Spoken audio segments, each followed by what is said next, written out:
can see Elvis dancing with Meghan Markle while, aliens are hovering over their head. And that's not a suggestion, Siri. I do not want to see that.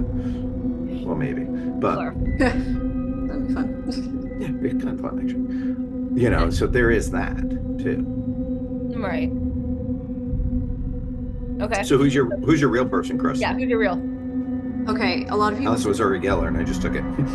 no, it wasn't. Alison Dubois. There was a TV show actually done about her. Kelsey Grammer did it. He was actually friends with her. This show was called Medium. But she's actually real. It's kind of quirky. But she actually has ghosts. She talks to ghosts and spirits and stuff like that. And she actually works with the police a lot of times on cases, missing bodies, murder cases, and stuff like that. If a spirit will come to her, um, she'll work with the police to kind of help solve the murder with the spirit. And so she's kind of talked. There's a lot of stuff online that you can hear. There's a lot of people that say that she fakes it, but I I've read a lot of her cases before, and there's a lot of stuff that just can't be explained personally that I would think would be faked. Why would anyone want to kind of go out there and be like, this is me, this is my life, like put me under a telescope? That's what I don't get. Like, why would anyone want to go out there and do that nowadays when you know you can solve whether or not they're real or fake? So Can you I see don't the know. dog Spark?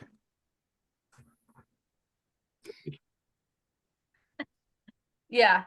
No, that's a good point. Like, real or fake, you're gonna get ridiculed and you're gonna be the subject of Right. mass scrutiny. Like, Right. if it is fake, why would you bother putting yourself through that if you're not gonna be able to help? You know what I Right. mean? Like, And with Alison Dubois, like one of the things is like there was a lot of times that she would be privy to information that the police were not privy to, that no one was privy to, that literally she would just be like, well, the ghost told me, or the spirit is telling me this, and it would wind up being pivotal to the case. And I think there was a few times even to where like they were assuming maybe she was even a part of the case at some point, like, involved. well, I But mean, logically, where else are you supposed to take yeah, that? like where else are you gonna go? Yeah. You know? Especially if you're the police and your actual job is to figure out like who is involved. Like that also would be like if I was a detective or a Yeah. police. Like, And I think one of the reasons why I picked her over, because I think there's a lot of them out there that are real right now, but I think one of the reasons why I picked her was most people can kind of watch the show and kind of, it's loosely based off of it obviously, but you can kind of watch the show and see like how she actually worked with the show, so like her process was pretty spot on, at least in the first early years of how she worked and how it all worked out, because Allison was a part of the show. um and then also like this is using it for good. This is, right. I'm going to take what I have and the access that I have to these people, these spirits that are coming to me and going, hey, help me out in this situation. I'm not trying to do it for money. I'm not trying to do it for anything. I'm trying to just do it for the better of things. Yes.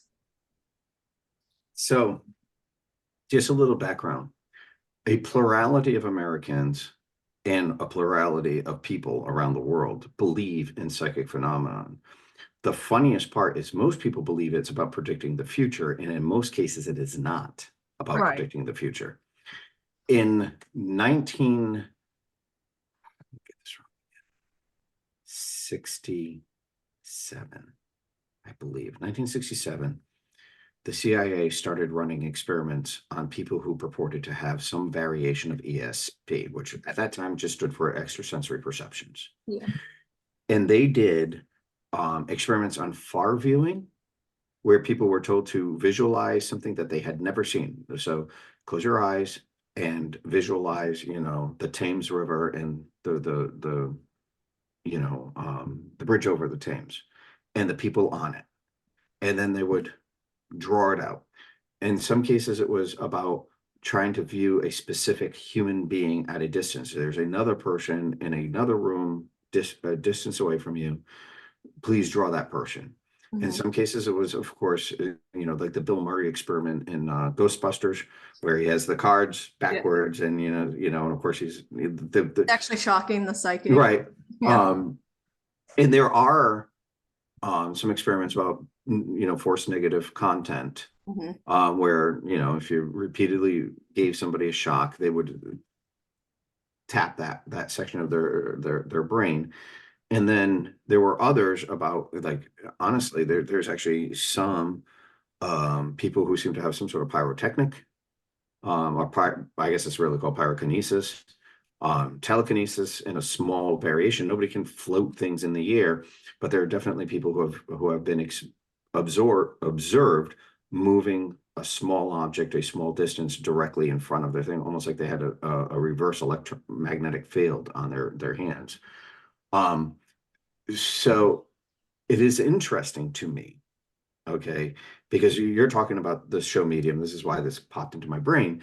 Is a lot of people, when they want to make fun of psychics, they're talking about, oh, if I was a psychic, what's the Powerball reading? It's not about that. It's Right. about perception. It's Mhm. about being able to know things you shouldn't know, kind of like a la the spirit mediums who, I mean, as a Christian, you're not supposed to traffic in that. As a human being, Megan and I have both been in haunted houses, Mhm. like, and I mean, like, not a there's not a human being on planet Earth who can come to me and say, no, that wasn't a haunted house. No, I know it was haunted because I was there. You were not.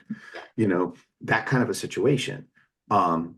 So, and even taking this to a different tangent for just a moment, just bear with me as I go down this road.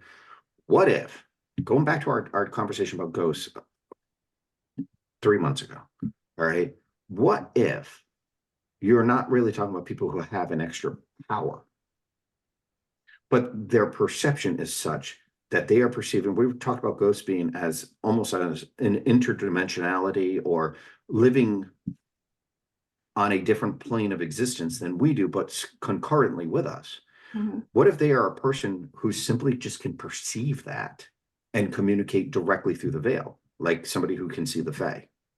See, I was gonna go a slightly different direction with that. Um, because I see your point and I don't disagree with you. But I was gonna say, we were discussing nymphalium. I don't say that word right, and I don't care It's enough. okay. Say We it know who correctly. you're talking about. Yeah. The nymphs. And how their bloodlines could Mhm. be observed in people today. Right. So what if that's just a different manifestation of it? You have Yeah. people with some strange features, you have people with some strange, and that would explain the different variations of it in different people, rather than somebody with some slight like pyrotechnic abilities or I also can't see. Pyrokinesis. Yeah, my eyes itchy and my nose is itchy and everything's itchy and I can't concentrate. Um, Yay, shingles. Um, The dogwood is not helping. Baltimore is like probably covered in dogwood right now, blooming, and I'm just like, what is this plant? It's killing me. I took allergy pills too.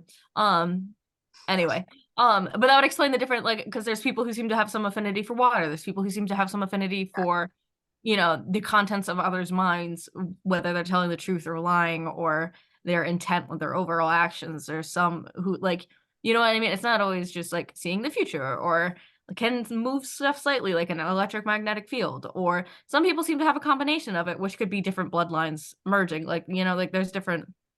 So that would be where my thought would go. Well, Rather it's than interesting, and I've mentioned this author to you 2 or 3 times now, Charlene Harris, I have who, already read her books. You okay, keep bringing her so, up, but I have read okay, it. whatever. Sookie Stackhouse, that character in her novels who has a variation of an ability to read minds, she comes to find out that her gran had an affair with a fairy, Yeah. Right. Yeah, a fae, not, Well, but she calls herself a fairy, so yeah. And it's interesting that, like, I always wonder sometimes with these fictional authors who just seem to know a little something that they ain't supposed to know. 3 that come to mind off the top of my head, of course, would be Charlene Harris. The other would be Catherine Kurtz, She's got so much detail in her books. And she's by the way, she's an ardent Christian. She's what I would call a Celtic Christian because she's definitely got the Fey side in her. But some of the stuff that she writes, you're like, um, that came in a dream. I can guarantee you that came in a dream, and it just like blah, she just Well, and I mean, barfed that information out. you, Or David Eddings, Megan. yeah. Oh no, David Eddings for sure. Well, but I was gonna say, like it's kind of like the authors who write like, oh, and the Fae could enchant people with their voices and all this stuff, and it's like then you read accounts of singers who sing so powerfully that they like people are almost like in a trance watching them, and it's like, yeah, it could be training, but probably not. Like, Well, yeah, I mean that comes to that whole thing of, are they born with it or is it Maybelline? right, Like you have exactly. like the universal singers. Freddie Mercury. I've never met a human being yet who went, "Ah, he really can't sing that well." Right. It's like, Yeah. then you're deaf. Same. That's very hard of hearing. Like, I don't know. Adele, who I don't like Adele's music. Like Adele's music doesn't, Rolling in the Deep was kind of interesting, but her voice was shocking. But Mhm. let's take that next step. Again, there's lots of stories of people using their voice to control crowds. Mhm. All Right. right, you find it in the Norse with Loki. You Mhm. find it in the Greeks with the sirens. Mhm. All right. You find it in the Incans. You find it in the Native Americans. You find it in almost, again, that could be a variation of that thing, or it could just be a variation of almost like subsound. If you think about Right. like lions utilize a set of tones in their growl that's so low that humans can't hear it, but it petrifies their prey and they can't run. Right. Like there's certain frequencies that some people can hit and some people can't Right. that have like physical effect. Avi Um, Kaplan, yeah. like when he blows a Yeah. speaker with his voice. You're like, Oh, oh, no, oh, no, that no. shouldn't have just happened. So again, like there's like I said, there's different variations of it, and I think we've now moved. Like I think the term psychic is not doing. I don't think it covers right. Yeah, I don't think it fits Yeah. it well. I think a lot of people just kind of narrow down psychic as again like seeing the future, and that's obviously none of the people I brought to you was a seeing in the future type of thing. All of mine deal with accessing the past, like every single one of mine do. But it's one of those situations where, in my opinion, it's just being able to see beyond normal. So here's an interesting little thing. Here's remember I said 1967 they started the experiments in ESP in the Yeah. US government. By the 1980s they renamed it and it went to, go figure, DARPA. Oh, Right? DARPA, they love to get their hands into things that nobody can understand. They actually changed the name of the project because they love to name everything to Project Stargate mhm. in 1980. All right. Now, those of us who are old enough, we all know about the Egyptian Stargate concept and, the movie, of course, starring James Spader, I think it was, and Kurt Russell as the hardened military man. All right. And when it was actually programmed, it was not actually even labeled top secret. It was on a need to know basis only because they had had success. Oh, Now, this is in the time of Reagan. This isn't, by the way, Reagan's big thing was government transparency. Oh, everybody needs to know everything. I started doing Shit. research on something about Reagan, and I did not like how it started. And you know what they actually started? They did this with, they utilized various amounts of different psychics and mediums. All right. And it had one aim, espionage. Yeah. Yeah. And they utilized psychics to find out what other governments were doing. And the funniest thing is, and this is like, there are multiple articles about this. The funny thing is, several of the psychics turned around and said, the problem isn't the espionage. The problem is that the Russians, the Germans, the Israelis, and many other countries are doing the same thing. I'd believe that too. I'm not gonna lie. I'd be Yeah. like, yeah, okay. And Yeah. it was verifiable. Mm-hmm. So they Yeah. ended up shutting it all down. Eventually. And yeah, it technically shut down in I 1989. was gonna say, but did it shut down though, It or is it didn't. just moved I to? can guarantee it did Yeah, not. like there ain't no fucking way. And now we're all gonna Went to die Fringe mysterious death. Division. Yeah. Passing Yeah. on Fringe Division. Dude, you guys ever watch that show, Fringe? I don't watch shows, Chris. No, me either. So one of the scientists broke her silence.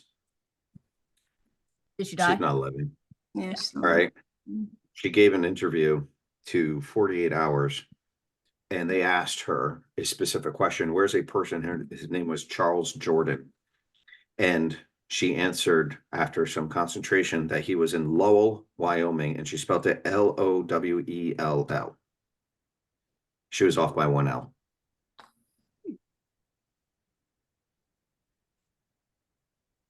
For her. Mm-hmm. They said that within 45 minutes, Customs and Borders agents said that we are apprehending this man. He was 10 miles west of Lowell, Wyoming. Kind of crazy. And to go back to your very earlier point, this is, I think, Chris who mentioned this. This is like the people who say they see Bigfoot, or people who believe in ghosts who say they've seen ghosts, who have nothing to gain and everything to lose. If you, I mean, nowadays, me being a huge Bigfoot fan and fanatic does not mean anything to anyone, because the world is so blessedly crazy now that you can just about, I'm not showing up to school in a furry costume. I'll keep my job. All right. But 10, 15 years ago, even when the show Finding Bigfoot came out, a lot of people would obscure their voices and their faces in the beginning because they're like, oh, I own a business in town. I don't want everybody to think I'm nuts. But the same is true with true psychics. The people who were the hacks, who were frauds, who were, taking people's money, and they really didn't care that people knew that they were a fraud because they were making money off of it. They were already being exposed. It's kind of like the faith healers to me. All right. I know of people who claim to have seen a faith healer who worked. Like, they laid hands on them, they got better. And when you ask, where's that person? They've asked me not to say anything. They've asked me, they found me, I didn't find them. But the guys, like, I forget the prosperity gospel guy, Ken something, not Joel Osteen, because he's just a jackass. I can't stand him. There's this one particular guy, and he'd hit him on the shoulder, or this is not the shoulder, this is the forehead, and they would push him back and be like, you are healed, my brother. And it's like, and they always had people who were plants in the thing, and half the time the people couldn't get up and walk because they're like, get up and walk. They're like, I can't because I'm fucking paralyzed, right? Like, it just didn't work because it wasn't real. It's the same guy who used to give out, Megan, when you lived down here with us, he was on the television all the time. He was like, order this free life-giving water, and if you put this water in your water, you will find $1 million. And it's like, oddly enough, not one person found the $1 million. Nope. And then he would charge you like $25 for shipping on this free life-giving water that probably came from a drain somewhere in Houston. Like, yeah. Yeah, I remember him. I gotta find him because it just drives me nuts. Well, speaking of, well, why are you looking for that? On the Ken Hagen. There you go. Sorry. Nope. Go on. On the airplane ride on the way home, we were sitting. Weird coincidences. Two weird things happened to me when traveling to see Megan this weekend in Baltimore. Number one, I won't call it deja vu, but we'll put it along the lines of a psychic event. We'll say this. We were doing something in Baltimore. And I literally had that moment of I dreamed this. I dreamed this 3 weeks ago on a Wednesday. This is what happened, and I could predict the next 5 minutes to a T.